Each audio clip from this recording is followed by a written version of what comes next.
ونختتم حلقة اليوم بلقاء أجراه الإذاعي الكبير الأستاذ فاروق شوشة صاحب لغتنا الجميلة عام 1998 مع الشاعرة الموريتانية الكبيرة مباركة بنت البراء. لبرنامج خاص بتكليف من BBC بدأ الحلقة بوصف للشاعرة الموريتانية. صوت شعري يجمع بين وجدان الهمس وإرهاف النصل، وبالتالي سنعانق فيه ما نعانقه عادة في شعر شاعرة تصغي إلى النجوى لكن نصلها مرهف وحاد. ما هي رؤيتك لواقع الإبداع والحياة الثقافية والأدبية في موريتانيا؟ طبعا هذا السؤال سؤال شائك، لأن شائك؟ نعم، أقول شائك لأن الحياة الثقافية في موريتانيا طبعا يمكن أن نتحدث عنها من منظور تاريخي، ولكن أن نتحدث عن الإبداع فهذه مسألة لا يمكن الإجماع عليها، أو لا يمكن أن نقول بجزم أن هنالك إبداع. هذه مسألة دائما فيها نظر.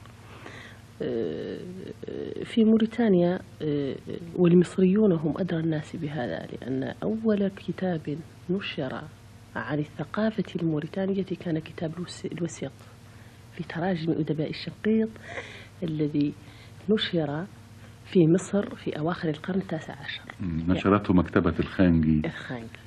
فكان أول كتاب عرف على هذا البلد النائي الذي يرقد بين أحضان الصحراء، والذي عرف في وقت ما نهضة عربية إسلامية يمكن أن نقول إنها متجذرة وموسعة تماما. واكتشف القارئ العربي أو القارئ بالعربية منذ ذلك الوقت دلالة شنقيط تماما كمستودع لخزائن التراث العربي. تماما.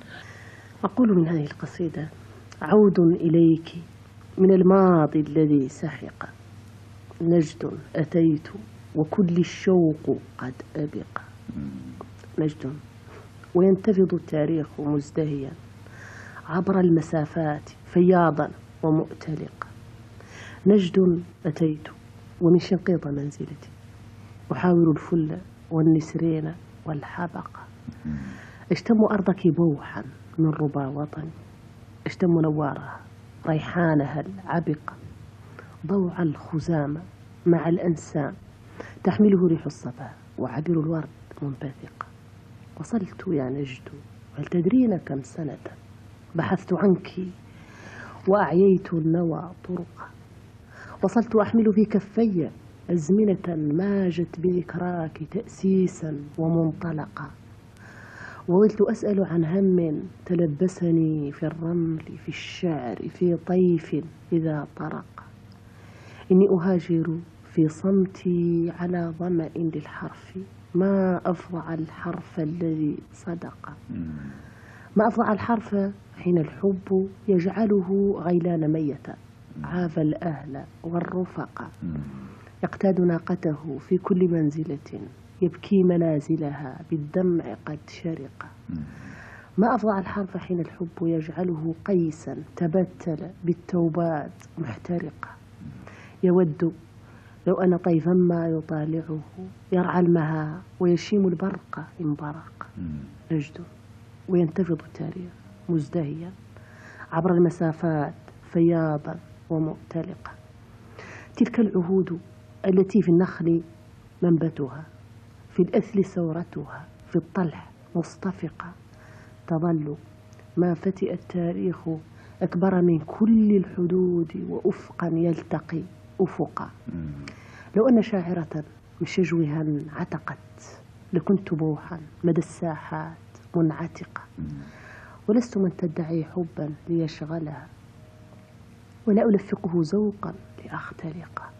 لكن يا نجد لي سر أبوح به إني عشقت، فهل وصل لمن عشق. لو كنت أملك من أمري رسمت مدى، لكنني قد عدمت الحبر والورق. وإلى هنا نأتي إلى ختام حلقة هذا الأسبوع من ذاكرة إذاعة، أعدها وقدمها لحضراتكم فؤاد عبد الرازق.